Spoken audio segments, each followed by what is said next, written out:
The head usher was already halfway up the stairs when the child screamed again. His name badge caught the light as he moved. Frank Willis, clipped straight, polished, unmistakable. He didn't look angry. He didn't need to. He carried the calm of someone empowered to end disruptions without discussion. The audience saw him and settled. This would be handled. The orchestra stalled, notes thinning into nothing. A ripple of tension moved through the rows as heads turned toward the balcony. The child's cry came sharp and uneven, panic tearing through a room built for control. Adults nearby leaned in, whispering too fast, already apologizing to the space around them. Willis climbed another step. He lifted one hand, palm low, a signal rehearsed 1,000 times. The message was clear. Stay seated, stay quiet, this will be quick. Removal would be clean. Order would be restored. On stage, Dean Martin stood beneath the lights, microphone resting against his chest. He didn't smile. He didn't speak. He watched Willis ascend. The child cried again. Shorter now. Breath-breaking.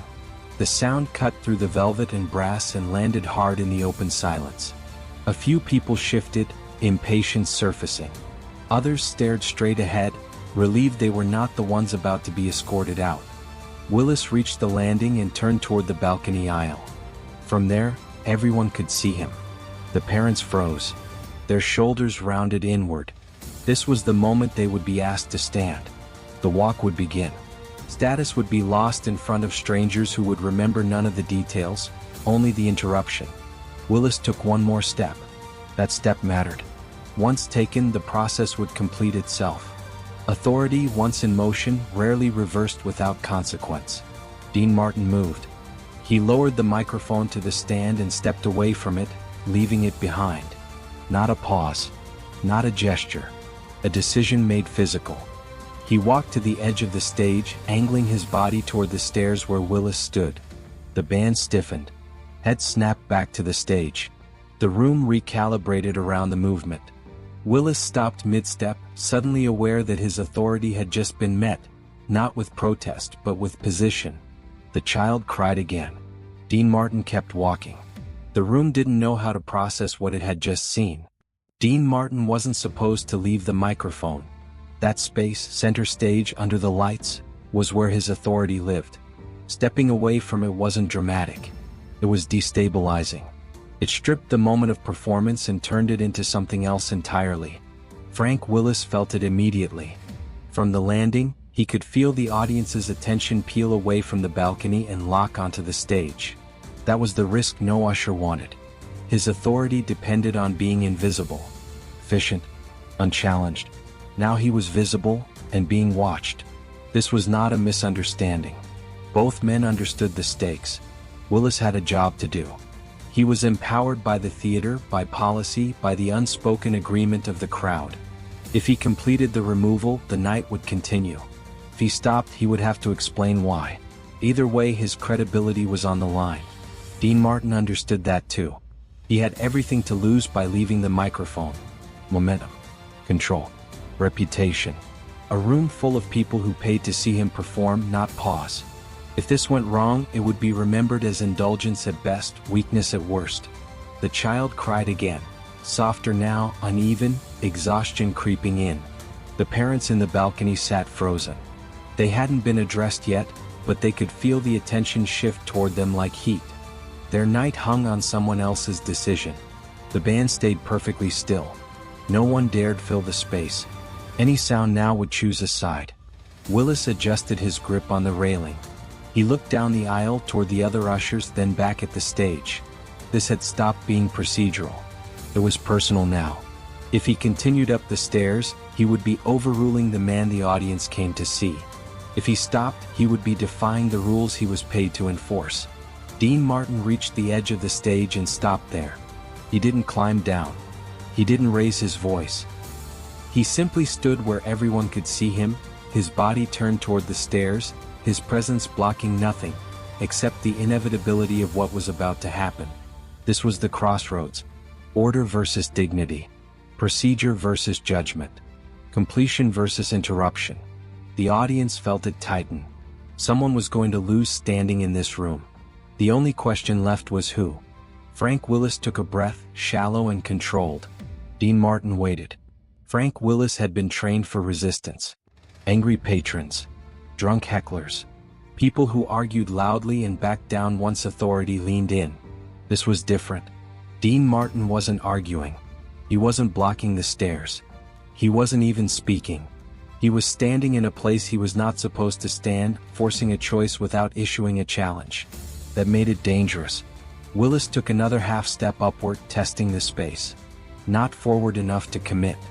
Not back enough to retreat. A signal to himself as much as anyone else that he was still in control.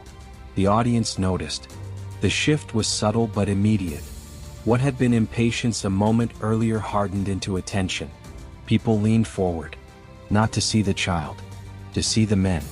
The child cried again, weaker now, the sound fraying at the edges. The parents whispered urgently, their words spilling over each other. They could feel the clock running out. Any second Willis would reach them. Any second the request would come. Stand up. Come with me. Willis cleared his throat. He opened his mouth, then closed it again. If he spoke now, he would be speaking over the man on stage without invitation. If he didn't, he risked looking unsure. Behind him, another usher shifted his weight. A warning glance passed between them. They were behind schedule now. The longer this dragged on, the harder it would be to justify whatever happened next. Dean Martin did not move. He didn't advance. He didn't retreat. He held his ground at the edge of the stage, making the pause heavier with every second. He had already committed by leaving the microphone. There was no clean return from that choice. Either this ended with him being proven right, or publicly overstepping. The bandleader lowered his hands slightly, then froze again. Sweat beaded at his temple. This wasn't part of the show. This was risk without rehearsal. Willis felt the eyes on him fully now. Not just the front rows, everyone. If he continued, he would be seen enforcing order against a crying child while the headliner stood in silent opposition. If he stopped, he would be the man who backed down in front of the room. The child cried again, then choked it back, gasping for air. Time compressed. Every second that passed made the outcome sharper, harsher. Someone was about to be diminished. Either the family would be walked out under the weight of the crowd, or the usher would lose authority in front of it. Willis tightened his jaw. Dean Martin lifted his chin slightly. The countdown was over. Dean Martin stepped off the stage. Not down the stairs. Not toward the aisle. Straight onto the floor, closing the distance between himself and Frank Willis in full view of the room. It was a small step, but it changed everything. The lights were still on him, catching the movement clearly. Shoes on wood. Body leaving the protected space of performance and entering the space of enforcement. He didn't rush. He didn't look angry. He walked until he was directly aligned with the bottom of the staircase, his body now occupying the path Willis would have to take to continue. He stopped there. No words.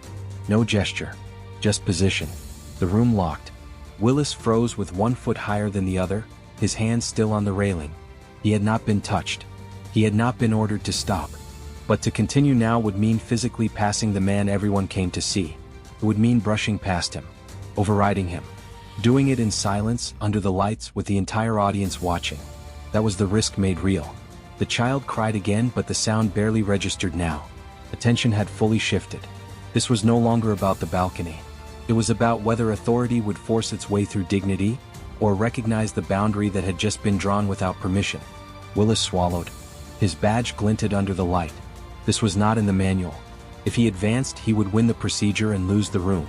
If he stopped, he would lose control in public. Dean Martin stood still. He didn't raise his hands. He didn't speak. He didn't soften his posture to make the choice easier. He let the moment be exactly as dangerous as it was. Behind Willis, the other usher did not move. The band did not move. No one moved. This was the defining action. A man with greater authority had placed his body where the consequence would have to pass through him. Willis exhaled slowly. The audience felt it before they heard it.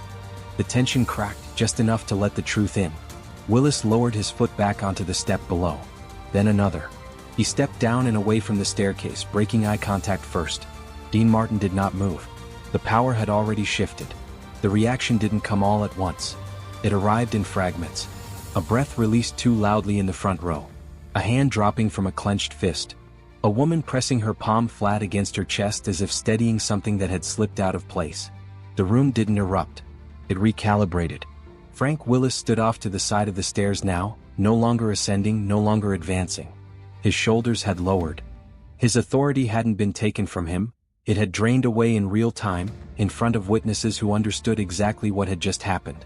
No one applauded. That was important. Applause would have turned it into approval. This wasn't approval. This was recognition.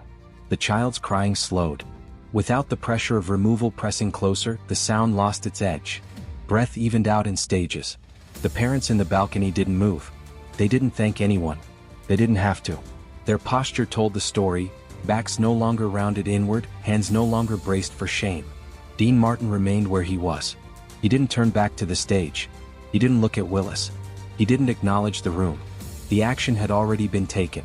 Nothing more was required. Willis cleared his throat and glanced down the aisle toward the other ushers. No signal came. No instruction followed. The procedure had broken and no one rushed to repair it. That silence was the verdict. The bandleader waited for a cue that never came. Not yet. The pause was being respected now. Not enforced. Respected. A few people in the audience nodded once, unconsciously, as if confirming something to themselves. Others sat very still, aware they had just watched authority meet its limit without being humiliated or attacked. It had simply been stopped. Willis stepped back another pace, fully clearing the stairs. His badge caught the light again, but it didn't carry the same weight. He had not failed his job. He had learned where it ended. Dean Martin turned then calmly and walked back toward the stage. He did not hurry. He did not look back. The path was clear without being made clear. When he stepped back into the light and reached for the microphone, the room did not cheer. It waited. People talked about that night because it drew a line no one had realized was negotiable. What Dean Martin proved wasn't that he could stop a disruption. Anyone with authority could do that. He proved something rarer and more dangerous. That authority could be interrupted without collapsing, and that dignity did not require permission to be defended. Frank Willis did not lose his job. He did not leave in disgrace. But he lost something more specific and more permanent, the assumption that procedure always outranks judgment. From that night on, ushers in that theater hesitated an extra second. They watched the stage before moving. They measured consequence differently. The audience understood the rule change immediately. They had seen authority advance. They had seen it stopped. And they had seen that nothing broke when it was. Performers talked about it quietly afterward. Not as a feel-good moment, but as a professional one. A reminder that the stage is not just a platform, it is leverage. And leverage, when used sparingly, can rewrite outcomes without force. Parents remembered it with clarity. Not because their child cried, but because they were not made smaller for it. The humiliation they had braced for never arrived. It was replaced by something heavier and rarer, public protection without spectacle. The defining action was simple and never disputed. He stepped off the stage and placed himself between authority and consequence. That was the sentence people repeated. That was the image that stayed. The verdict was equally clear. Authority had advanced and it had been stopped. Not by protest. Not by outrage. By position. From that night forward, people remembered Dean Martin not just as a man who could command a room, but as someone who knew when to confront it. Physically, publicly, and without apology. He did not raise his voice. He did not issue a command. He did not explain himself. He stood in the way. And the room accepted it.